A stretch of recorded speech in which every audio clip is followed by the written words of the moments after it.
All right, folks, welcome to day 4 of Coffee with Artists. Rachel Wilkins here. Delighted today to be joined by Chris Blackmon. Hi, Chris. It's great to have you here. Good morning, Rachel. How are you? Thank you for having me. I really appreciate it. Absolutely. We were just, before we jumped on, we were just saying it's been a while since we've seen each other. It was back in St. Louis, it has to be 2013, maybe? 2014? 2000, I believe it was 17. I think it was so maybe three years ago. Not too bad then. Okay. Yeah. So Chris actually won our award for excellence in St. Louis. He had these beautiful, beautiful pencil drawings or graphite drawings. I'm not 100%. Was it pencil graphite or a mix of both? It was a mix of graphite and charcoal, some of them. Yeah. Fantastic. Yeah. So tell us a little bit about your beginnings. Did you always kind of want to be an artist right out the gate, or did you follow a different path?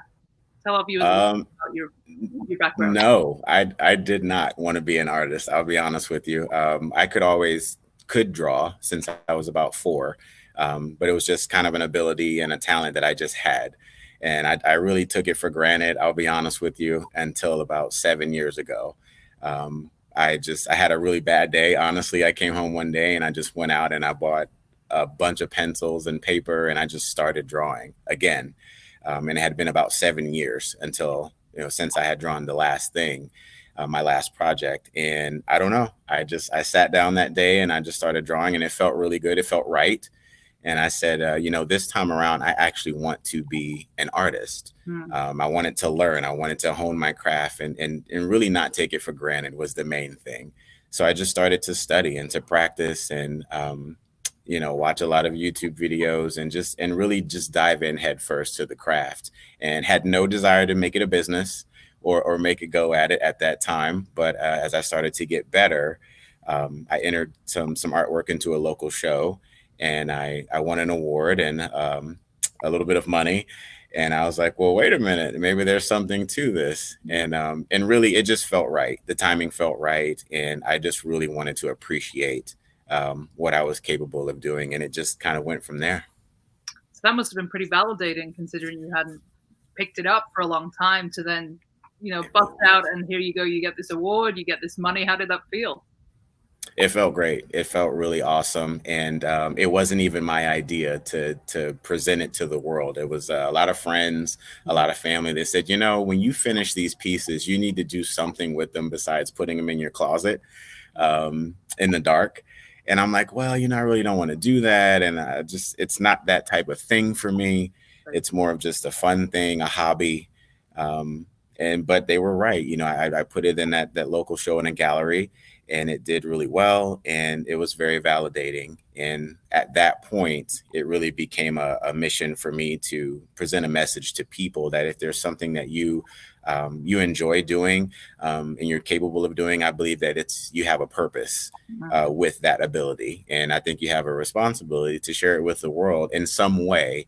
And I believe that if you pursue it, then that way will be made for you. Somehow it will all come together and you'll find your path of how you're supposed to share it and encourage people to do the same thing. So, Great advice. I yeah, second that 100%.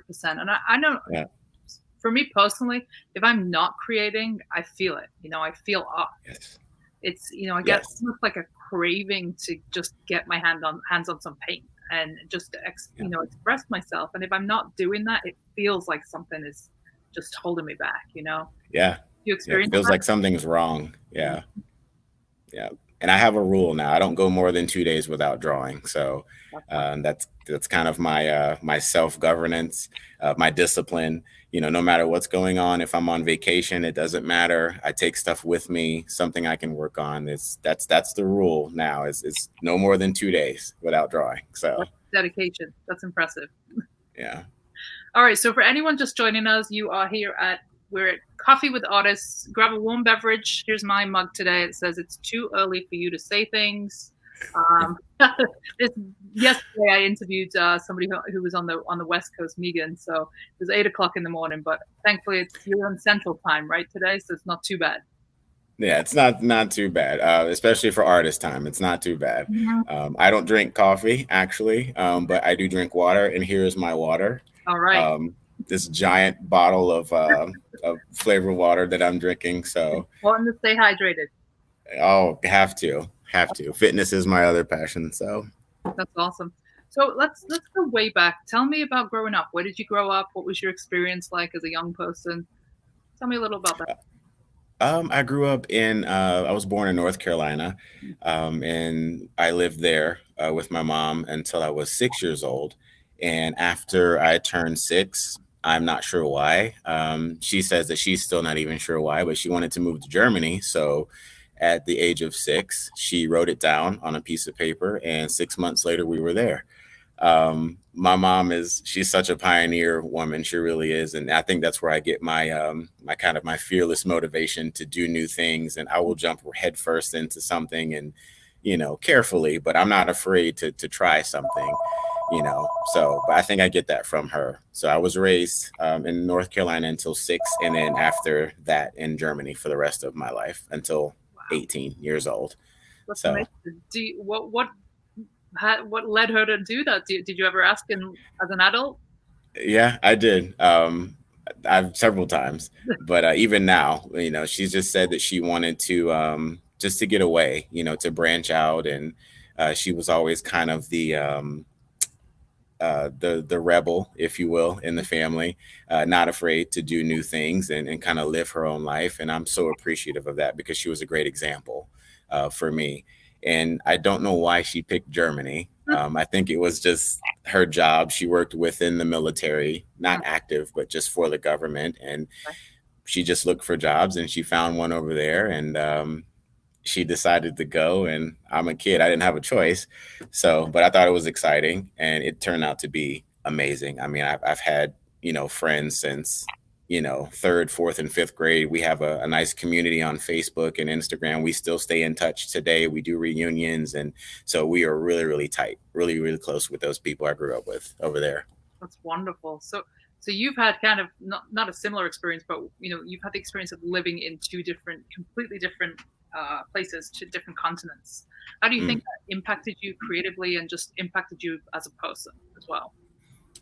I think it definitely it gives you I wouldn't say an edge, but just a different perspective of just culture, being open to different things, understanding that being open is necessary. I think that's a big part of it. Um, it's my friends in the states are very different than my friends that I had in Germany. Um, so you just get exposed to a different mindset of Mhm. different things, everything from the food and how you do things, just how you live on a basic level. Like for me, I didn't grow up with central air inside of a house. Right. So whenever I would come and visit my family, I'm like, I think it is the most amazing thing that you can change the temperature of your house whenever you want to. Like you can just you can turn the heat on and immediately it gets hot or it gets cold. So it just opens your mind up to different things. Tolerance. I Mhm. think it gives you a certain amount of tolerance for certain things, and when you live with certain conveniences over there, or when you don't have certain conveniences. Like I didn't have AC in a car for a long time over there because they didn't make them unless the cars came from America. So it just really opens you up to the understanding the need to be open. I think is the biggest thing as Mhm. far as being cultured and with art and being accepting of other people's mindsets, their cultures, the way that they live, their personal lives. So I think that's the biggest thing. Where do you think I say prefer? I know there's different beauty and different experiences and nuances about each place, and that will be a hard question for me to ask. But is there something that you valued about living in Germany versus something you valued about here? Like, what are your pros and cons about each of those places? Oh man, that's a tough one. I'm putting you on the spot now. Well, yeah, I, you are. You really are. I'm going to be careful how I answer this one. Um, what about food? right, exactly. Especially if my mom's watching. Um, but no, there definitely are pros and cons. I think I say the main pros of living overseas is there's not a the general way of life is very slow. It's a Mhm. lot slower, and I think in Europe and many places in the world that I've been and traveled, the the need or the understanding to really slow down and enjoy life a little bit more. Not that we don't here as Americans, we do for sure, but it's something in America that we we make time for. You know, we plan it, and it's like a vacation. Like that's the point of a vacation, is you're going to get away and you're going to enjoy yourself and kind of get away from the hustle and bustle. Whereas in Germany, the common mindset and way of life is, you know, you create a life that is essentially so great that you don't have to take a vacation from, if that makes sense. You know, you're going to find this balance of work and play and family and friends, and it's a much slower pace of life. It's much easier um, of pace of life. So I'll definitely say that's a pro from living abroad. The 100%. pace of life is a lot slower, and you know they're all about, you know, just really taking it easy, if you will. But in America, I'd say definitely a pro is, you know, the exact opposite. You have in general, you have a lot more access to conveniences. Too much sometimes. Yeah, too much, right? And it's kind of overwhelming sometimes for me. And I get into a space where I'm just like, you know what? I just want to go home, not shave for like 4 days, and just create like a hermit. But no, there are conveniences, and I think your ability to expedite things in America is, it's like lightning speed a lot of times because of those conveniences. I tell people stories of things that I grew up without in Germany, and they can't believe it. I'm like, well, yeah, we just didn't have it. You know, you didn't solve that problem that way because you didn't have that tool, Yep. or you didn't have that resource. And they're like, well, what did you do? And I'm just like, well, you opened a window and you hoped that it was cool outside because you didn't have any air, or, you know, you had to pay to use the bathroom. You have to pay for ketchup when you go to McDonald's, or you have to, you know, sweep your sidewalk every Saturday, and it's the law. You know, Wow. it's yeah, very clean country. But you know, I would say the opposite about America. You're able to do a lot in a very short amount of time. And I do like that productivity mindset of getting things done and accomplishing, and, you know, because it's necessary if you're going to succeed Hmm. in many areas. So, you know, it goes both ways, you Yeah. know. I love what you said about everything is kind of expedited here. Like it's like immediate, right? We want. I think Yeah. what the U.S. culture has done, and it's amazing in many ways, is that it's we've found a way to do everything like the shortest way possible with the least amount of time possible. Like I remember Yeah. when I first moved here, seeing that there was drive-through ATMs. I was like, what? Yeah. What? Right. Yeah. Get out Yeah. of the car and put a card in a machine? Like, what are we saving a whole 15 seconds? Like, I Right. Right. Yeah. Right. my mind, Exactly. like, because we didn't have that. I didn't have that growing up in the UK, and just culturally, like everything is it's kind of happens very quickly, right? There's interactions. I love what you said about you have to plan for that downtime. I definitely feel that when I go home to the UK, like it's as though you're going down like 2 gears in terms of how you interact with people, how the day goes. Like days feel so Yeah. much longer. Um, Yeah. it's wonderful to see that, to have that experience, and I think that anybody who can ever have the experience of living in a different culture or a different country, do it just to see, like, get Yeah. away from what you assume is the norm. um, Sure. it's really amazing. So It is. what the other thing I was thinking actually when you were speaking was I feel that although there's many pros of that slower pace of life, I feel that as an entrepreneur or as creatives, there's a lot more opportunity for us in the States. Would you agree or disagree with that? I would definitely agree for sure. Um, I mean, I think that you can, if you have a vision and you have the drive, you can flourish anywhere. But I think it's a lot easier in America because that is the mindset and that Hmm. is the expectation. Um, for sure, I think that there's a lot more opportunity to succeed in any realm of art that you choose to do, and people are looking for.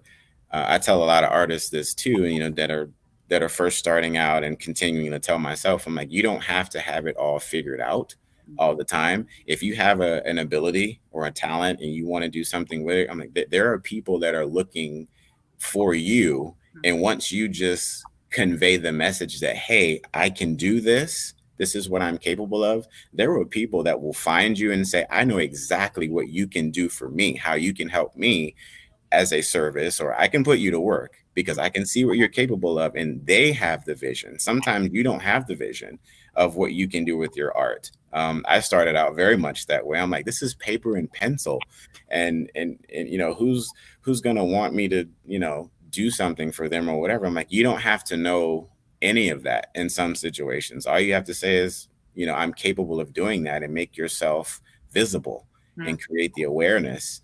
And there are people that will find you because they need something that you never thought of that requires your ability, your talent, and they will put you to work. They will create the opportunity for you. So I totally agree with what what you're saying. And for art, I mean, that exists in any realm, any realm.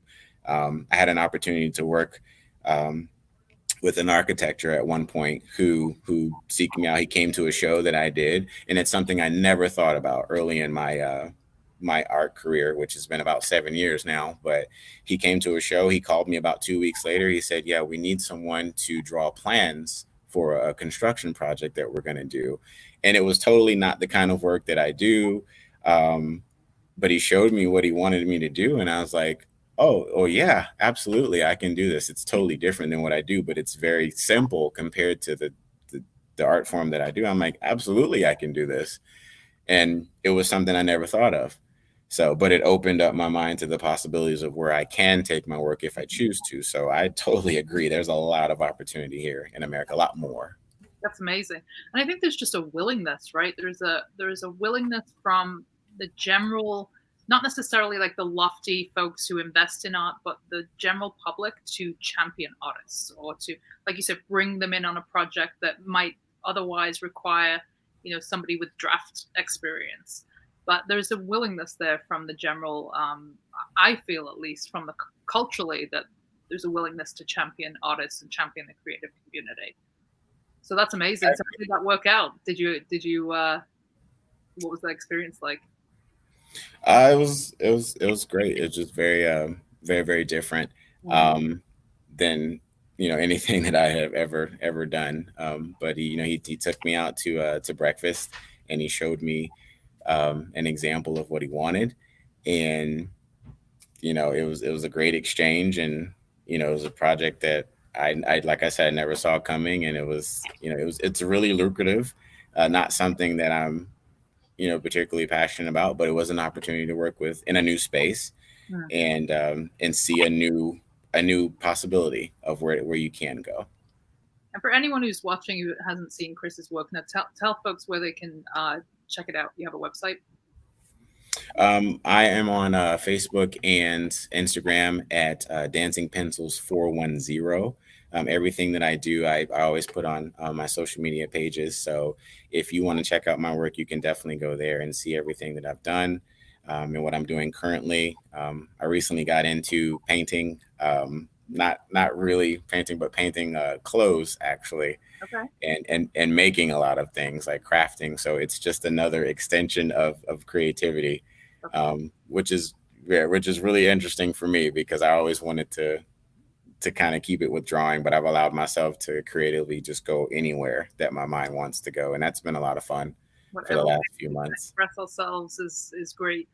I mean, if I'm thinking back to the work that I saw in St. Louis, and it's just the precision and the just the way that you have command of your work. And I mean, it's hyper realist drawings, really. I think that's the only term, the best way of describing it. So certainly if anyone wants to check that out, do go check out Chris's Instagram or Facebook. And we will be at the end, if anybody has any questions for Chris, just pop them in the comments on Facebook, and we will be, or also on YouTube. Sorry, I haven't had enough coffee today. Clearly, I'm struggling to get my words out. But yeah, we'll be taking some questions at the end. So if you do have anything for Chris, just jump on in and let us know. So, how did it feel to come back to the US after being in another country for so long? It felt it felt great. Um, I mean, I would come back during the summer, so it wasn't a complete culture shock or Right. anything like that. So I spent, my summer months with family and things of that nature. So it was great, but I was a little nervous about certain things because at that point I had joined the military and I was now on my own living as an adult, which I had never done in the States. I was a child. I was 6 the last time I lived there, so there was a lot of things to learn. Mm. I remember the first. It's a pretty funny story. I was in the military and I got my first apartment, and I was really excited. And I called my mom and I told everybody. I was like, "Well, I'm an adult now. I've got my own place," and I didn't understand how rent was done, and I didn't really read the lease too well. I didn't understand it. So in my mind, I moved in on a certain day and I'm like, okay, well, if I move in on this day, then I shouldn't be paying anything until a month from now. Wow. So Right. yeah. And I'm like, well, they're like, well, rent is due on the first, of the month. So on the first, I didn't pay my rent. And so I had been in my apartment maybe a week and a half. And, they came knocking on the door. And I'm just like, well, what's going on? They're like, well, are you going to pay your rent? And I'm just like, I just moved in here like a week and a half ago. I'm like, why do I owe you something? And so I called my mom. And I'm like, what is the deal? Like, what are they trying to do? And my mom's like, you need to read your lease. She's like, Oh, rent is due on the first and you have to pay it on the first of every month. I'm like, oh, and like, so it was it was a funny story. I didn't think it was funny then, but she explained it to me and it was fun. So there were little things I had to figure out and learn, about living there because the culture was so different and I was doing things as an adult I had never done before. mm. So, Well, your mom sounds amazing. She sounds like yeah. your biggest champion out there. Oh, she is. She thinks I'm the biggest celebrity on the planet. So, That's you know, awesome. So tell us about the military. How long were you involved with the military? Were you a military family by the sounds of it, right? no, no, my Oh, mom just worked for them, but she wasn't actually in the military. I was in for 7 years in the Navy. wow. Were you out on tour or were you based in the US? Yes, I was. I did 2 tours while I was in. So Yeah. yeah, Did you find that you were able to create while you were in the military at all, or did you I, feel that you were not so inspired? How did oh, that look? I did. I really did. There was one time where we were working a lot, and I didn't have a whole lot of free time. Didn't have a lot of time to sleep. Um, and I don't know why, but it didn't make any sense. But I started drawing again during that time, and it had been once again about 6 or 7 years since I had drawn anything. But I was under a lot of stress. I was very tired, and I said, well, you know what? If I don't have time to sleep and I'm going to be awake, I'm like, why not draw something? Mm. And one of the guys who worked for me, he had a picture of his son, and I asked him, I said, well, do you mind if I try to draw this? And he said, no, no, not at all. And I remember that drawing because it was the best drawing I had ever done. And I really started to get into realism at that point, and I was really proud of it. And it turned out great. So I would draw that, I'm tired and I can't, really function. And I'm sitting here trying to draw, just trying to have some kind of therapy, some kind of peace, and it turned out great. And I ended up letting him have it, and that kind of got me back into drawing in the military, for a while. So I absolutely. What was the reaction like from your comrades to this ability? Because it is kind of striking when you see how good you are at hyperrealism. They must have been surprised or excited to see that. Well, they were because they even to this day I get told all the time when I do a show, they're like, well, you don't really look like an artist. I'm like, well, what does an artist look like? uh, Exactly. yeah, and but so they thought it was really weird because I don't talk about it much. Well, I do now, but back then I never really have. And they're like, well, we didn't know you could draw. And I'm like, yeah, it's just a thing. And so they thought it was really interesting. So they started giving me things to draw, and pictures of kids was a big thing. I They drew a must have, jellyfish back then. oh, yeah. Yeah, you see a lot of that when you're out on the ocean. So, um, but yeah, they were really shocked. really I'm shocking. sure. I was going to say, I bet you had a line of folks looking for their little piece of work as well. Yeah. Oh yeah. Yeah. That's awesome. So I imagine, we've had a couple of artists that were, in the military that I've spoken to over the years, and they've said that they found art to be therapeutic. Most of them, it was when they came back from tours, that they had just struggled to, readjust into just the general world, general life. But they found that having this focus on this singular kind of creative project or thing or photography or whatever it was really helpful in that transition and help them deal with quite often things like PTSD. Did you find that you took comfort in artwork, or did you feel like it was a way for you to readjust, or did you have any of those experiences? I was very fortunate. I did not, um, Good. fortunately, like PTSD or anything like that. Um, to me, it was very exciting to start a new chapter, getting out of the military. And the biggest thing I was excited about was being able to wear different clothes every day. Right. Didn't have to wear a uniform anymore. It's like, oh, I can wear real clothes now, which I haven't done in 7 years. Wow. Um, yeah. Or yeah, I mean, because by the time you get out of a uniform, you just want to be comfortable. You're just throwing on, sweats and everything. So my fashion sense was way off. After after 7 years, I was like, I don't know how to dress. Um, I'm good now, though. I'm all right now. But it is a form of therapy, but not as a coping mechanism or anything like that. Well, actually, I think it is. It is therapy for stress and Hmm. it just to be able to decompress and detach. I'm very fortunate to be able to create on command. Um, That's I'm impressive. really I'm really fortunate and appreciative and blessed for that. I know a lot of artists have to kind of find inspiration or get into their space. They have to have it quiet. It has to be dark or it has to be light, and they need the planets to align in order for them to create. Me. Um, yeah, Yeah. and that's cool, and that's It totally sucks. cool. I wish I could do what you do. I wish. Yeah. Yeah. So, but I just, I come home and I sit down and I just do it. Mm. And it allows me to, just to put everything else out of the way and just to create. Some days I'm like, I can't wait till I get home so I can pick up a pencil Awesome. and just go to town. It's the only thing I can do that can keep me from eating, honestly. Uh, Fair enough. yeah. I actually find that that's the one time where I'm not motivated by food is if I'm in the studio. Quite often I could forget to eat. Yeah. Got my black coffee and some water. I'm good. Yeah.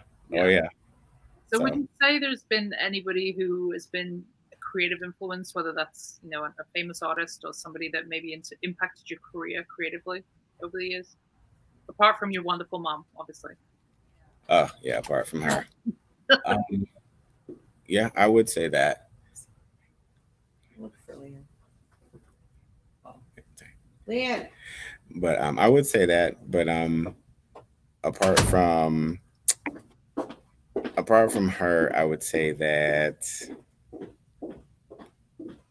just different artists that I've found over time. Emmanuel Descanio, he's another realist artist, and I studied a lot of his techniques and work for years when I first started out, and he's one of my favorite artists for sure. So he's definitely impacted a lot of what I do. That's awesome. And so Yeah. you have children as well, right? You have a couple kids. Yes. So are your kids creative? Do they enjoy watching you create? Yeah, she does, and we do that together. And my daughter, she does everything. She paints, she sculpts, and she draws, and she's really good at doing everything. But she's really inspired by it. She'll kind of copy different things that I do, um, and we have our sessions where we go back and forth, and it's great. She loves to do all that stuff with me. So That's yeah. wonderful. Passing it on. That's great. Good stuff. So tell us a little about St. Louis, because that's you're still based in St. Louis, right? Or am I assuming that you're still or In Springfield, actually. in Missouri, though, right? Or, Yes. okay. So tell us about the culture there. I know that there's a couple of kind of districts within Missouri that are, where there's a lot of art, kind of communities, etc. Have you found that there's a sense of community there and opportunity for an artist? I have. There's a very big art scene, and they're very open. I mean, they do their first Friday art walks, and people generally have a really good appreciation for the arts in Springfield, in St. Louis, Kansas City. So there's a lot of areas to where they're very welcoming, and there's a lot of opportunity here. It's been great. You know, before I was here, I was in Virginia, and excuse me, I've been here for about 4 years, and it's been, the best opportunity for my business since I've moved here, which has been awesome. So I have, no complaints about that. And everyone here loves, the arts. They, even the very younger generation, which I had never seen until I moved here. They're very much into going to events and really learning about the arts and learning about what you do, your process, and that's refreshing. It really is. That's wonderful. I mean, unfortunately, I'm sure that's not happening right now with given what we're presented with. But how are you navigating this new normal with the pandemic? How are things in Missouri? How is it impacting you just generally and creatively? Well, obviously not doing events.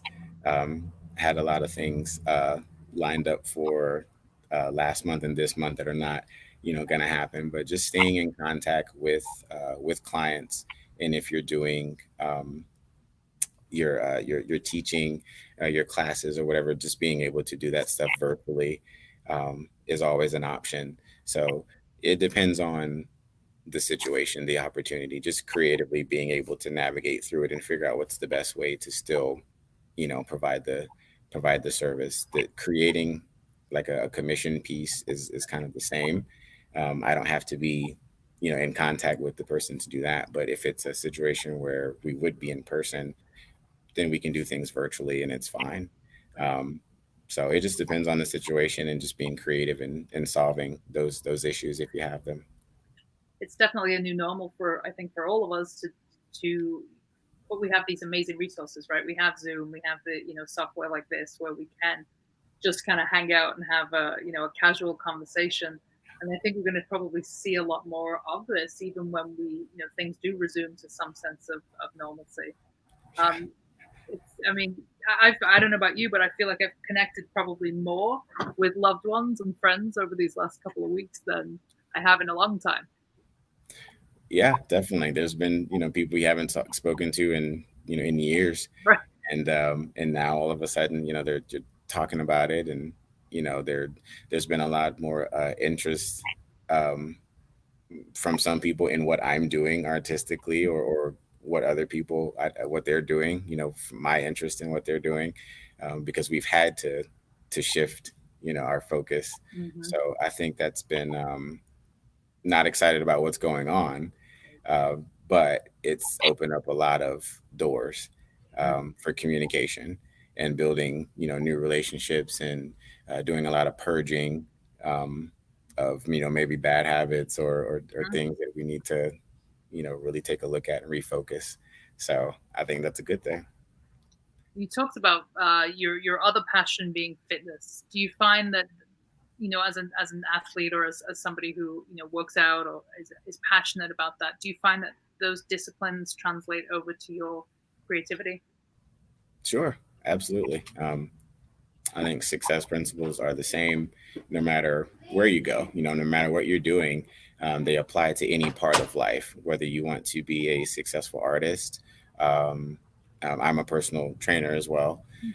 So whether you want to succeed in that, if you want to be a better parent, um, if you want to succeed in anything. And I tell people that all the time. I'm like, you don't treat anything differently in your life whenever you switch over from one part to the other. If you want to be an artist that's successful, um, and maybe you have a daytime job that you've been very successful at. If you're a vice president of sales or in a company, you've done very well for yourself. I'm like, well, how did you get there? What did you do? You probably came early and you stayed late. You went to seminars, you did training, extensive training, and you didn't question the effort that you put in to achieve that level of success. So you're probably not surprised at your job that you're a vice president of sales because you've put the work and the time in. So in your mind, you're thinking, of course I'm successful. Um, I'm not shocked.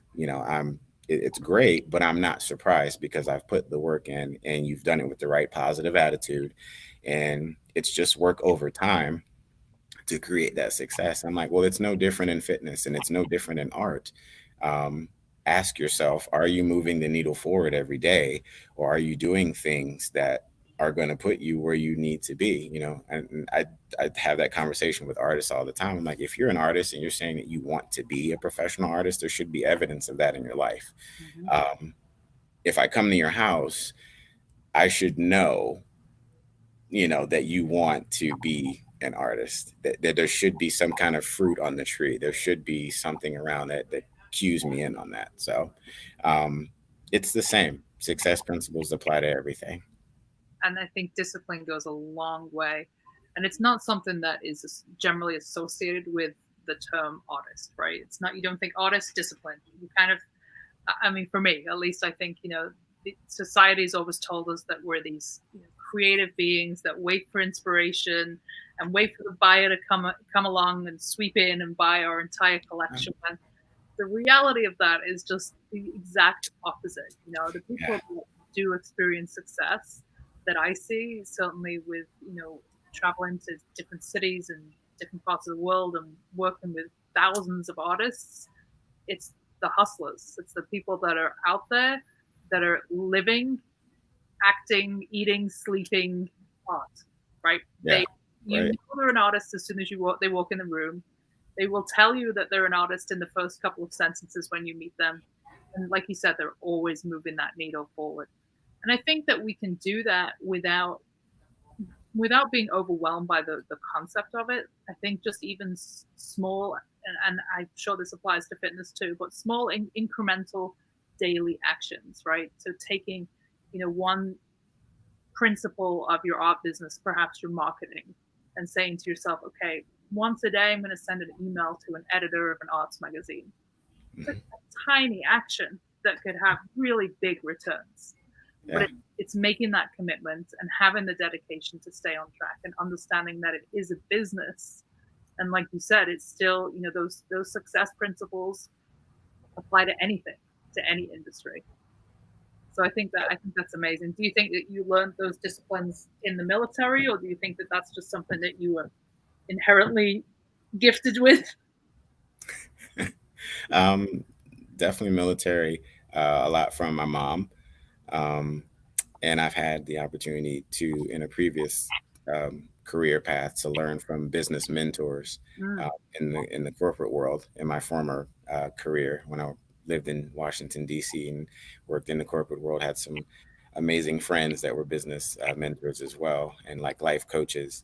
And I mean, they taught me things that are just, I mean, irreplaceable, and it made sense, and it was very eye opening. And I had the opportunity to do that for a few years, and it sticks with you.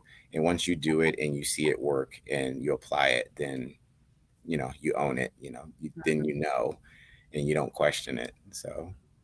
And I think for somebody out there who maybe is not, as disciplined or doesn't feel like they're a disciplined person, and I certainly by nature I'm not at all. I definitely lean towards the lofty artist, but I knew very early on that I couldn't be that person. That if I wanted to have any kind of success with art, with business, with anything really, that I had to learn certain principles. And I think that that's important for people out there who maybe think, well, I'm not like a rigid person and I don't do well with structure. You can change. You can, and it's going to make you feel so much better. I know when I have that structure today in my life, especially during times like this, right, where there's a lot of uncertainty and everything is just doom and gloom. I think that structure, having a purpose, a sense of drive of where you're going, what your big goals are, it helps tremendously. It does. And I think in any stressful situation or tough time, the more of a footing that you can have, in that situation, it gives you more mental stability, Mm-hmm. and emotional stability as well. If you know that if you have a purpose and you have a fight that you wake up to every day, and you know that you're driven to do something, then you feel like you're not beneath the circumstances. You feel like you're above, Mm-hmm. and you're moving forward, no matter what, because you have XYZ that you're doing today, to do that. And it doesn't matter what the results are. You can only control the action. Yep. So just do the action, and then you filter through, the results, and you figure out, which direction you go from there. Um, but yeah, you're absolutely right. Just come up with the game plan, and then just do it. Um, that's always been my mentality. Just, why would you not do it? Just do it anyway. Even if you're afraid, I'm like, well, do it anyway.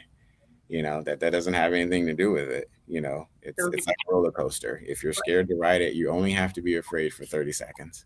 and then you'll feel great when you come off it. And then, yeah, you're gonna feel great. Right. You might not do it again, but but you did it, Yeah. and just take the action. Um, It's empowering to face your fears like that. it is. I think if you can conquer fear, um, you can do anything, because I think that's either fear or confusion. I think are the biggest things that will hold us back in life, not knowing or being totally terrified. But if you can get Well, used to conquering that, if you can make doing it anyway your new normal, there's nothing you can't do. mhm, I You agree. know, And yeah, I think many of us, and I can 100% relate to it, but will suffer from imposter syndrome. And I've met people at the top of their game in like variety of different fields, whether it's athletes or business professionals, who said, "I have imposter syndrome. It's totally normal. I get the fear of, oh, I don't belong here, or oh, they're going to figure out that I'm not that good after all." It's a human condition. It's just something that you know, I've seen a lot of people not push forward because of it and not miss out on opportunities. And I think that that's a shame. And I think if we can just recognize that we all suffer from it, that it's an inevitable part of the human condition, and yeah, being a person and existing in this life, that just push through that and have belief in yourself and your abilities. yeah. I agree. I think it's important to believe that you do deserve uh, to be there, not because you're better than anyone, but because your motive is right. If your motive is right, I think that's important.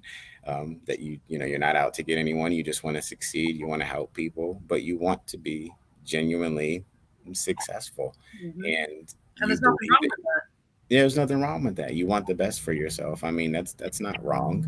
Um, so I think it's important for you to believe that, and believe that you deserve to be in the room with Mm-hmm. whoever you're in the room with, and don't ever cut yourself short, um, because we're all amazing in some way, and we all have something to offer, um, the world. It doesn't matter who's in the room. It could be the most wealthy person in the world, but they can't create art like you do, and they may find what you do completely amazing and out of their realm, and they're like, wow, I don't know how you did that. I'm like, well, I don't know how you made $1 billion, but so we're both really good at what we do.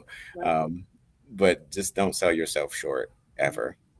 Not everyone's gonna be for you, or understand your art form, and that's fine. That's totally fine. It's not for everyone. Right. When it comes to your clients, or your business, you're creating your art for the people who do get it, not for the people that don't. And there's enough of them out there for all of us, no matter what type of art you do, and it's fine. There's a place for you. That's my message in my business is, there's a place for what you do, and you need to do it and to share it. Mm-hmm. um, I think that you're called to do that. So that's really what started me with my art business, is to share that message to people. It's like, it's easy to feel insignificant, but there's a place for your amazingness in the world, and you're going to impact people by just by choosing to do it and to share it. So you got to believe in that. You're looking for those people, not the ones that don't get it or whatever. So because that's just part of the process. 100%. And beautifully said, Chris. Yeah. Beautifully said. I think that one of the other things that comes up with artists, with me personally, with friends, with colleagues, that we can get 100 fantastic comments, like really profound, meaningful compliments on the work that we're putting out there, and then we can get just one that's bad, right? And what do we focus on? Usually it's that one, Yeah. you know. Yeah. I'll be honest. I'm kind of, you know, past that. I had a really crazy experience with someone at a show one time. I had a heckler at a show, which was funny. Um, A heckler? oh yeah, What? yeah, yeah. Oh yeah, yeah, What yeah, happened? yeah. And well, I did a show at a gallery, and it was a competition, and I won the first place, and he didn't feel like I deserved to win. Um, I did a piece on a Native American um, female with a headdress. Um, really big piece, and he felt like he asked me, was she a Native American model, and I said no, actually she's not, she's just a model, and she just wore the headdress, and he felt like that was inappropriate. And I mean, in front of everyone, right after I received the award, he just started you know laying into me. He's like, well, you don't deserve that, and my grandmother was in the show and she did a traditional Native American piece. And I mean, he's like loud, he's like screaming at me. So everyone's looking at me, and they're like, well, do you know this guy? And I'm like, I've never met this person ever, but it didn't upset me. I was just shocked more than anything.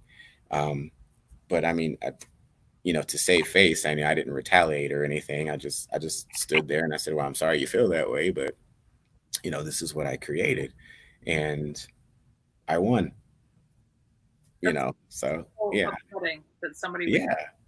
yeah, yeah. But after that, I'm just like, it's the same in anything in life. If it's art, or if you step out and say that I want to do something professionally, you're putting yourself out there for ridicule and critiquing, and you have to understand that it's usually it's not personal. That was, but usually it's not.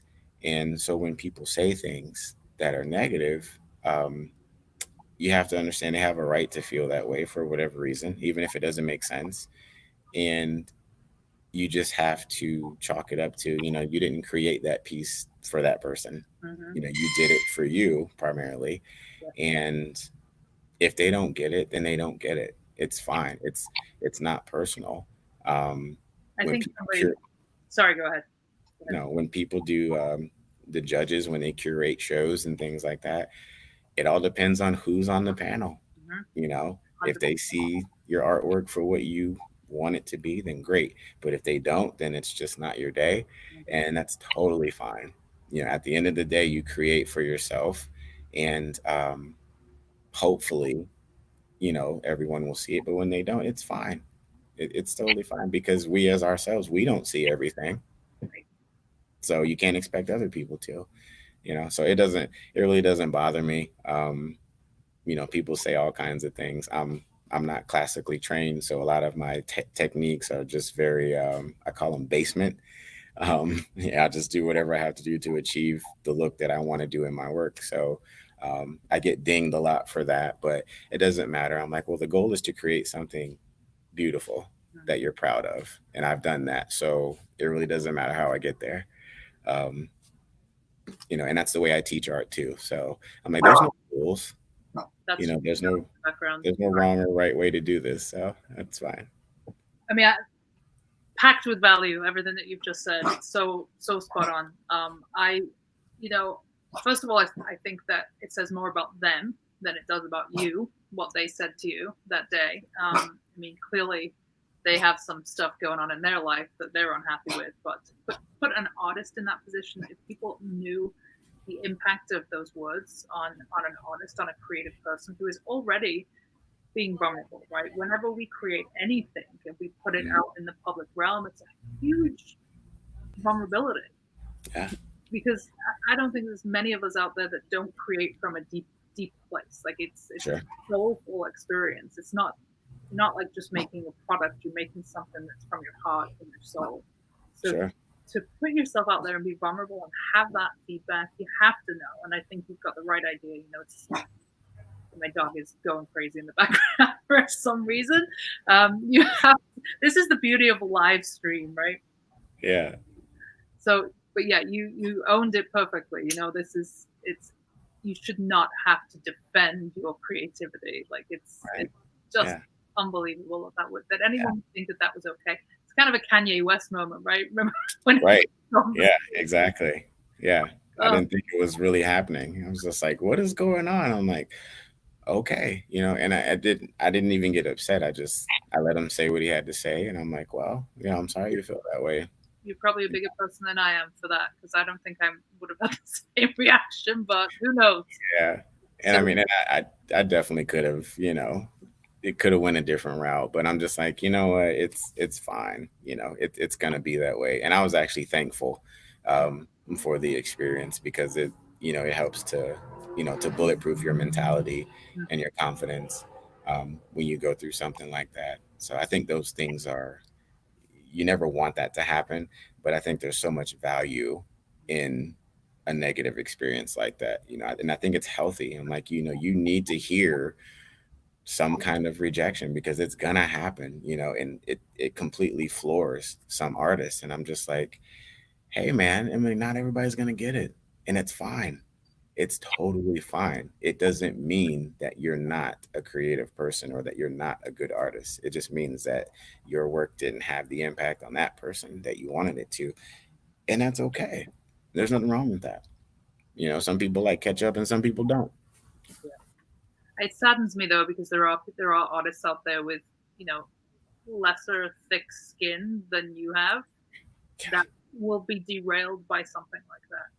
I had an experience recently where I was teaching. I was doing a free course, a free kind of 5-day challenge, and an artist said, I'm afraid to share my work because I've had negative criticism before. And I got so just visually irate and emotional about it, because I thought, how dare somebody steal that experience from you? Like, how terrible. And that person probably has no idea the impact that they've had on that person. Like, not a clue. Like, it could have been a one sentence comment, and it's totally derailed that person emotionally, creatively, spiritually, whatever. And I just think we could all afford to be a little softer and kinder with each other. So, I agree. I think just phenomenal feedback, Chris. Thank you. We have a couple comments here, so I'm just going to bring these up on the screen. Hi, Jen. Good to see you, Jan Phillips. Jan says, it's outrageous to have to defend one's own art. Great attitude about remembering who you create your art for. Thank you for that life lesson. Thank you, Jan. Thank you, Jan. That's awesome. So that's exactly why I said it. You do it for you first.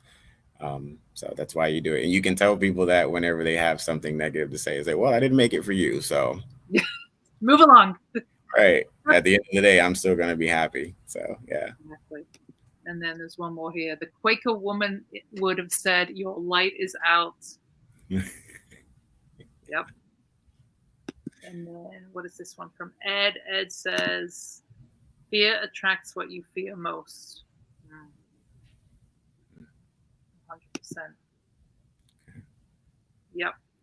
I was thinking about some of the negative experiences that I have. One that really was kind of a crossroads for me was I had a work in a show, and I was a young artist, and I was totally naive, and I was, just had all this work up in this show, and this guy comes along, and he looked like a respectable guy, like a collector. And he said, I really like this piece. I'm going to pay you for this piece now, and then I'm going to give you a check for the other 3, and you can go cash that check tomorrow. But I really want to take everything with me, because I have transport tonight. So I'll, just cash that check tomorrow. I was like, of course, yeah, no problem. Send him off with my entire wall of artwork. And of course, the next day, I go to cash the check, and the check bounces. And and the phone number I have for the guy rings out, and I ring it all day, and it rings out again. And I'm like, holy crap, I've totally been screwed over. But I did not see that coming. That came out of left field. And it was devastating, because you just think, well, how could somebody take advantage of like a young artist who's clearly, not a starving artist, but I was a young person I was working a bartending job. I didn't have a lot of money. It wasn't some big professional at the time. And first of all, you're just so stunned by that. And then it's like the vulnerability. It was, this is something I created with my hours, through the night in a studio with raw emotion, and somebody stole it. Like, Yeah. how is that? How do you live with yourself? And that one really hit hard. But if nothing else, and I love what you said about there's a lesson in all of that, because if nothing else, it made me step up my game. It made me take it more seriously. It made me sort my crap out and make sure that I never did that again. Make sure that I took a deposit and withheld the work until I had full payment. Yeah. So yeah. It's exactly. It's what you choose to do in those moments, I think, that can be just so impactful on the rest of your journey. Sure. Exactly. Yeah. And I think I'm always thankful when things like that happen early in the process, because you can deal with it, get it out of the way, and make sure that your mindset is correct, and then you're good for the rest of your life. Next time, how to deal with certain things. So, and I'm always kind of looking for that. When things are going really, really well, it's like, okay, well, how do I handle an adverse situation? I was like, because I know there's going to be something that's going to happen. So it's not like I'm inviting it, but I'm also ready for when it does happen. Like that guy at the show, I'm just like, okay, well, it's been early on in my art career, and things have been going perfectly. So here's one thing that I can take, and learn something from. I'm like, okay, right on time. I was ready. I had the right mindset whenever it happened, and I'm just like, okay, good. I can learn from this. So I'm always looking for, how do we deal with adversity? How do I deal with an issue that could keep me from succeeding? I'm always looking at that. Because no one has a problem with dealing with a perfect situation. We know exactly what to do when things are perfect. Right. So for me, with an entrepreneurial mindset, I'm like, how do I fix a problem in this area? Because when things are going great, you don't need to fix anything. You know how to walk up there and get your check for your piece, and everything's great and everyone's cheering, but what do you do when some, person shouts out something crazy and tries to embarrass you and puts you on the spot in front of hundreds of people? How do you deal with that? Well, when you have that experience, now and it can be rough, it could be painful, um, but now when it does happen, and now you can also share that with other people and coach them, or if they've had a bad experience, I'm like, hey man, you're better than that. You're better than that one night. You're better than what that one person said. You've come too far for that. Seriously, you stayed up till 3 o'clock in the morning. How many nights working on that piece? You gonna let what he said come in and take that away from you? I'm like, no, he wasn't there at 3 in the morning when you were staying up. Friday night when your friends went out to the, wherever, and you were at home creating, working on a piece, you know, coming up for a show, you putting in the work. You gonna let someone take that away from you? Uh-uh. No, you're better than that. So don't give in to that.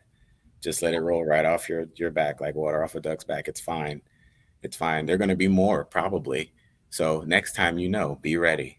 When it happens, you know exactly what to do now. Put that in your tool bag. You're fine. It's gonna be just fine.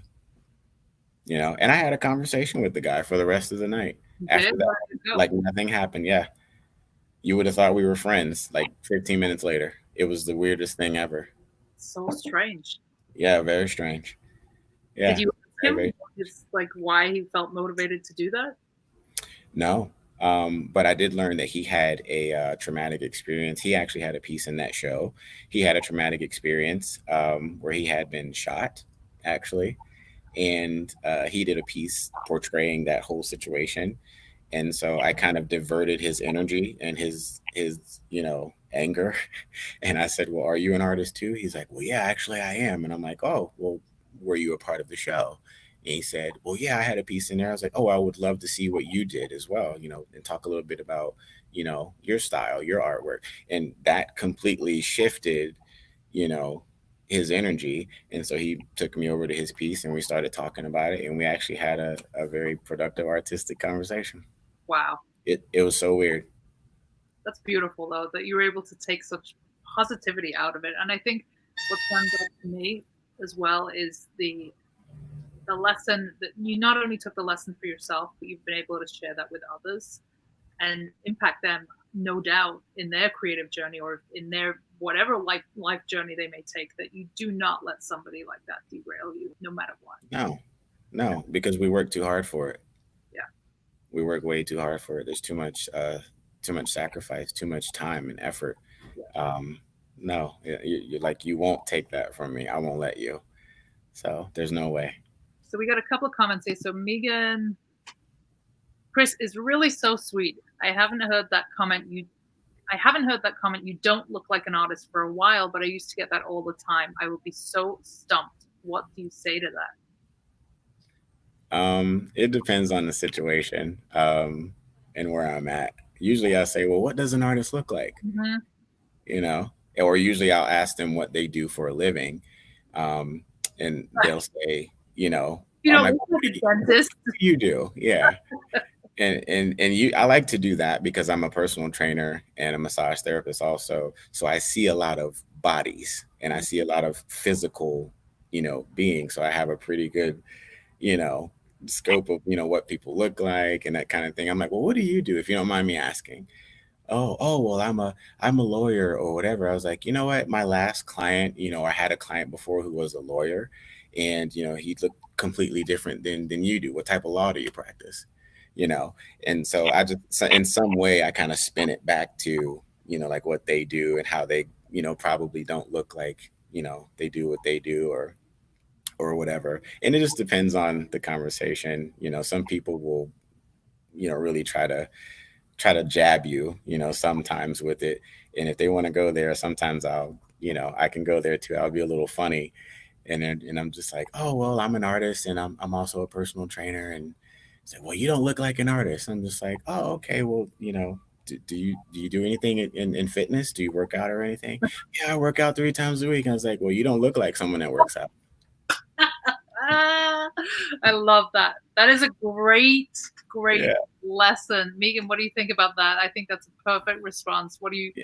Well, you don't look like a dentist, a lawyer, an athlete. I think that's amazing. So Megan says, she says, so clever. Chris has a great voice. Love listening to him. I agree. Chris, I could sit here with you for another hour. Alas, we are at the 1 hour mark. What a pleasure to hang out with you today and to get to know you and a little bit more about your work and your story. You have a super, eclectic, interesting, rich story. So thank you so much for letting us into your little world. And tell everybody where they can learn more about you and what you have coming up. And most importantly, where they can purchase your beautiful artwork. Absolutely. Thank you again, Rachel. And thank you, Megan, too. I didn't get a chance to say that.